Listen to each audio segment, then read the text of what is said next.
I admit, my friend, that once again you have bested me. How is it that I have spent 2 years wandering the realm on foot, and yet still you put my endurance to shame? I am not so much older than you. I've been walking this world since I was 2 and 10. I was born in these parts. There's an old saying. There are only 3 kinds of creature who can survive in Mountain and Vale. Giants, goats, and those men that take after one and avoid the other. Since I have seen giants, I cannot disagree. How far have we gone today? 7 leagues, I imagine. The Riverlands are only a distant memory for us now, Hagen of Yore. And before you, though you can barely make it out in the evening sky, is the Giant's Lance, as my people have taken to calling it. Is there a hall we might find to stay for a night? I'm afraid tonight you must forgo such comforts. There are men in these parts, but they are unlikely to take kindly to a Septon and his companion as they wander eastwards. Dare I ask why, Clarence? You might, once we find a secluded ridge with enough of wood lying around to get a fire started. Come on.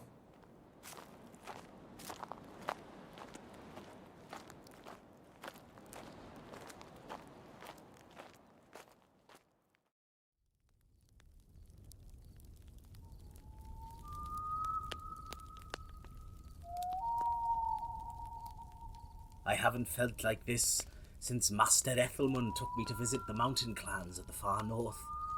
Truly, this is a wild place. And ruled by wild men. Helgard Top is the chieftain of these parts. The White Goat of the Moon, as people call him. And why would that be? On account of the fact that those who worship the old gods have strange notions. You look at a gnarled and twisted tree, and instead of seeing it for what it is, you change your ideas of foul and fair to match it. Top is one of those children born with skin the color of bone and eyes like blood, a demonic visage to any godly man. But his people revere him for it. The chiefs of these parts are as hard and unforgiving as the mountainside, and no less dangerous. A fornicator is admired, and a killer revered. I take it you are not over fond of my kinsmen, or at least their gods. I have no quarrel with you, Hagen of Yore, and it is for the Father above to judge you. Men are men, whether they come from these mountains, the velvet hills of Andalos, or the fires of Valyria. But they can all be judged by the same measure. Sin and evil are what they are. And how can you be so sure that your gods are true, and the gods of this land are so false? Because our God is reflected within ourselves. The 7 inspire men and women to nurture the best within themselves. For men, that is to admire and emulate the Father for his just rule, the smith for all his good works, and the warrior, not for love of blood, but who loves only what he defends. For womenfolk, they have the purity of the maid, the benevolence of the mother, and the wisdom of the crone. I notice you speak of your god as a singular, and then speak of the 7. Which is it? Both, neither. There is one God, but he has 7 faces. You spoke of 6 faces by my count. True. The stranger is seldom spoken of. As I've told you, the 7 are aspects of man and woman. But the stranger alone stands apart, for he is death, and thus he is seldom offered prayers. Yet, for all the trepidation around him, no Andal is expected to hang the entrails of his fallen foes upon his likeness. I do not mean to interrupt your sermon, Clarence, but it could too be said that the gods, that is, the gods of the men who first came to these lands, are also a reflection of themselves. When a man prays to the weirwood, he is not having evil ideas whispered in the rustling of leaves, but making vows and promises, seeking wisdom. The gods themselves are formless, in stone and stream. The veneration of the weirwoods is but a symbol of reverence for the land, and as an anchor for their honour. Any man who breaks a vow sworn before a weirwood is accursed, as surely as though he slew his kin or breached guest right. You speak with eloquence, Hagen. Yet you'll forgive me if I'm yet to be convinced. If a man is an empty pitcher, they must fill it. But with what? If he has not knowledge of the seven, of the virtues and guidance of their glory, he can only fill the vessel with what he already knows.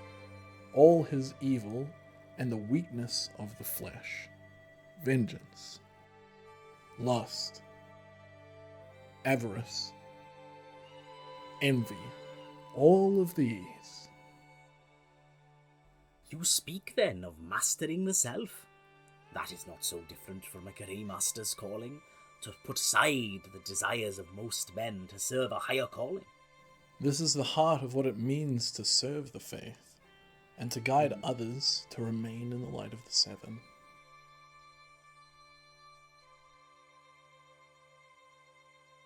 You mentioned you were born in this land. When we first met, I had assumed... that I was fresh from Andalos? An easy assumption to make. I think in the Riverlands, you forget that the Andals have been in these parts for 100 years, or near enough. From the Giant's Lance to the Fingers, the Andals have been born here, raised in the light of the seven, and gone on to have children of their own. This is our home now. As much as it is that of Helgard Top, Ulf Stout, or the Crowned Cannibal. Yet, taken by force of arms, no? As much as you believe your own ancestors did differently. Let me tell you of the first Andals who came to this land. They came as mercenaries, traders and laborers, and found a host of petty kings fighting one another out of greed and jealousy. They sought to use my people to destroy their rivals. They fought and bled and died in their service, and were rewarded with a pittance. I don't condone betrayal as a rule, but I will tell you that Lord Corbury's rule is more just than anything that happened on the Fingers beforehand. I will not say he is without his sins, some more grievous than others, but he lacks the arrogance and hubris that the old kings possessed in droves. And the burning of the sacred groves?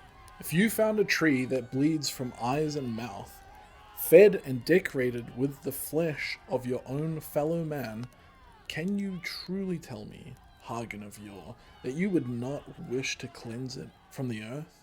Some fires are a mercy and allow for new growth. All I can tell you is that in your and in many of the lands I have walked, there were no such horrors.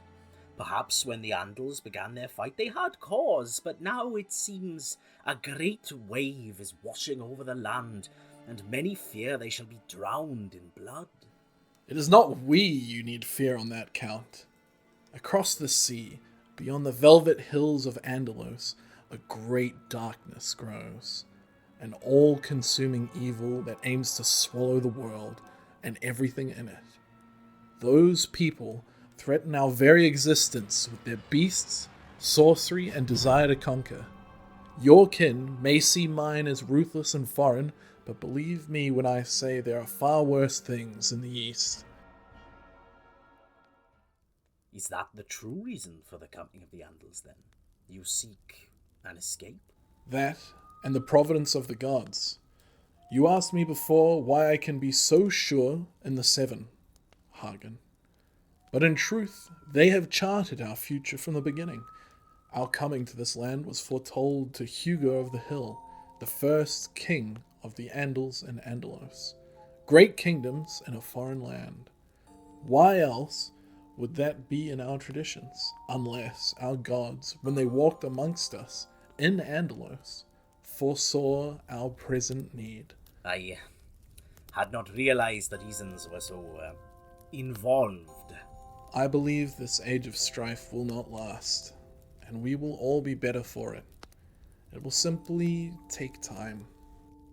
I hope you are right.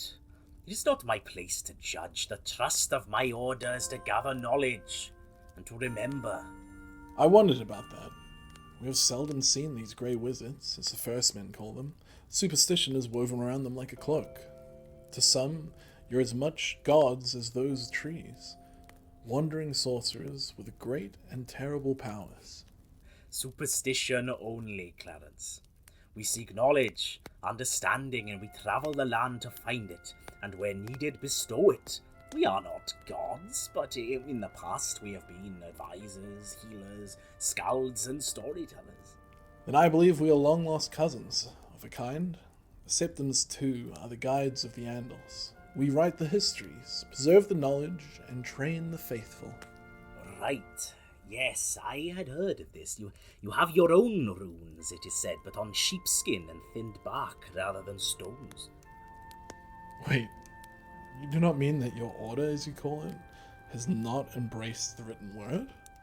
I cannot speak for every Grey Master, for I was only a novice, and was only at the Ravenry for less than a season before I was assigned to Master Ethelmund.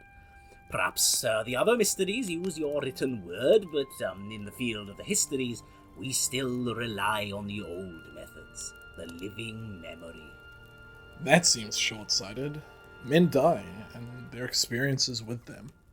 They can pass on what they know, and if men do not try to remember, perhaps there will be a day when they cannot, and will simply forget. I'm sure even your sheepskins can rot, given time. Perhaps. For a long time, the sermons of the Seven were kept alive in memory, and that worked well enough. Still, perhaps we both can learn from one another. A worthy sentiment. I think if more men thought in such a way, there would be seldom need for wars. A toast, then, to understanding. To understanding.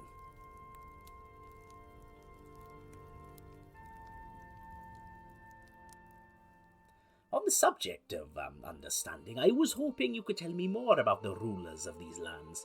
You mentioned Lord Corbray. I did. Lord Corbray is the greatest of the Andals who have claimed domain in the mountain and vale. He took his lands from petty kings, though he has not presumed to name himself a king in turn. Why is that? You might think Corin Corbray is a rogue, and you would not be far wrong. He is far from a paragon of virtue. He took one daughter of a former king as his bride without her leave, and keeps another king's former wife as his bedwarmer. He is wily, an opportunist, and a dangerous man beyond a doubt. But he still honours the Seven in his own way. And I believe that it is the vision given by Hugo of the Hill that prevents him claiming the title of king. The Andals were promised great kingdoms across the sea, but to name himself as king would imply that he was the ruler of one of these realms. And that would be a presumption he's not prepared to make. The other Andal lords have followed his example. Sir Humphrey Hersey remains a knight, as to not overshadow his lady, for example. His lady? Ah yes, Cerys Hersey is one of the most honoured of the faithful in Westeros. She was one of the few to be gifted with visions from the Seven themselves, of the kind that are usually only achieved through great fasting and acts of self-penance. She was bound to become a scepter before destiny intervened and crossed the open sea. Sir Humphrey used to be her faithful protector as she preached in Andalos, and upon her coming to Westeros, he was given permission to be her husband as well. They reside in what our folk call the North Breach, past the Snakewood and over the Misty Moors. They have not taken any king's castle, but built New Keep amongst the hills. Sir Humphrey has honoured his lady by taking the Crone's Cup of Wisdom for his own sigil, and continues to protect her even as she continues to spread the word of the Seven across the northern vales. She seems like a remarkable woman. Perhaps I might have the opportunity to meet her. You'd better have me with you, Hagen. Not all my kin speak your tongue as well as I. How then does she speak to the common folk? Well, she speaks with passion, belief, and certainty. Another may have her words from one tongue to another, but if anything, that merely makes her seem more in their eyes. A mysterious woman can be a captivating thing, even to a Septon. Yes, I thought the same. On occasion. One of King Brog's daughters. Well, I should say no more. I can be your confessor if you need. I would rather hear more of the lords and kings of the Vale, if that is all right with you. Well, if you insist. Whilst House Hersey embodies their fervour through good works, Torgold Tillet takes quite a different approach.